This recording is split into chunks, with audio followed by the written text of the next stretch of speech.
బండి వర్సెస్ పొన్నంపై సంజయ్ అనుచిత వ్యాఖ్యలతో దుమారం బగ్గుమన్న కాంగ్రెస్ కార్యకర్తలు పోలీసులకు ఫిర్యాదులు సంజయ్ దిష్టిబొమ్మల దహనాలు యాత్రను అడ్డుకునేందుకు కాంగ్రెస్ శ్రేణుల యత్నం ప్రతిఘటించిన బీజేపీ కార్యకర్తలు ఉస్నాబాద్ నియోజకవర్గంలో హైటెన్షన్ పొన్నంను వ్యక్తిగతంగా విమర్శించలేదన్న బండి సంజయ్. సో బండి సంజయ్ పొన్నం ప్రభాకర్ని వ్యక్తిగతంగా విమర్శించని చెప్పి సో వాళ్ళ కార్యకర్తలు కొంతమంది నిన్న బండి సంజయ్ చేస్తా ఉన్న ప్రజాహిత యాత్రను అడ్డుకునే ప్రయత్నాలు చేశారు.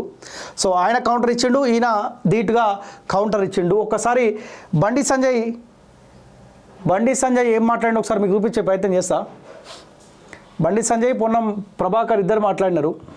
దీన్ని వేరే రకంగా చూపెట్టి ఇక్కడ ప్రజాహితకు ప్రజాస్పదం ఉన్నది, ప్రజలు తండోపదం తరలి వస్తున్నారు, దాన్ని చూసి డిస్టర్బ్ చేసే ప్రయత్నం చేస్తే అది మీకు ముప్పు వస్తుంది.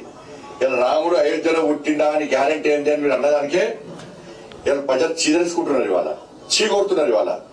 ఇవన్నీ పక్క పెట్టు, రాముడు పక్క పెట్టు అని పక్క పెట్టు. ఫస్ట్ నువ్వు 6 గ్యారెంటీ విషయం మాట్లాడు. ఫస్ట్ ఇలా 20 రోజులు అయింది దాదాపు, ఇంక 20 రోజులు డెడ్ లైన్ నీకు.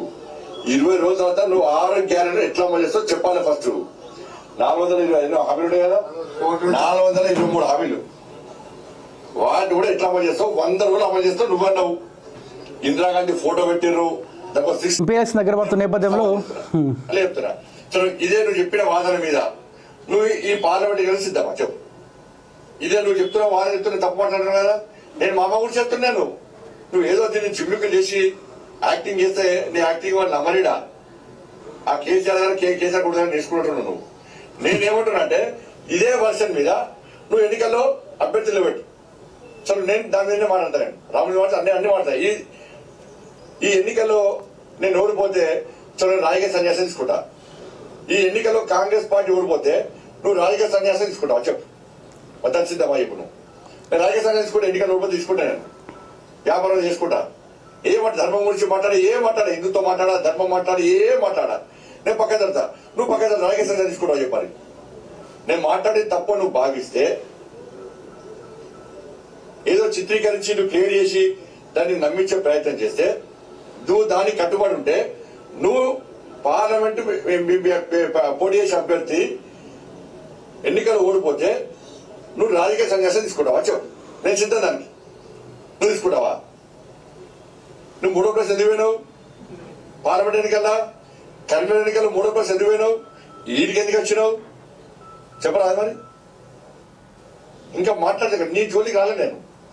నువ్వు అంటే ఒక గౌరవం ఉండే, ఒక ప్రేమ ఉండే, కానీ దాన్ని పిరిగితనంగా తీసుకుంటున్నట్టు. సో మొత్తానికి కౌంటర్ ఇచ్చిండు బండి సంజయ్ కుమార్ గారు.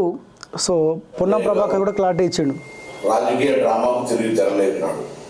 నిన్న ఎన్నికల ప్రచార సభ సందర్భంగా నేను అతన్ని ఒక ప్రశ్నించిన, పార్లమెంట్ సభ్యుడిగా 5 సంవత్సరాలు మీరు నియోజకవర్గం చేసిన సేవ ఏందో చెప్పి ప్రచారం కొనసాగించండి.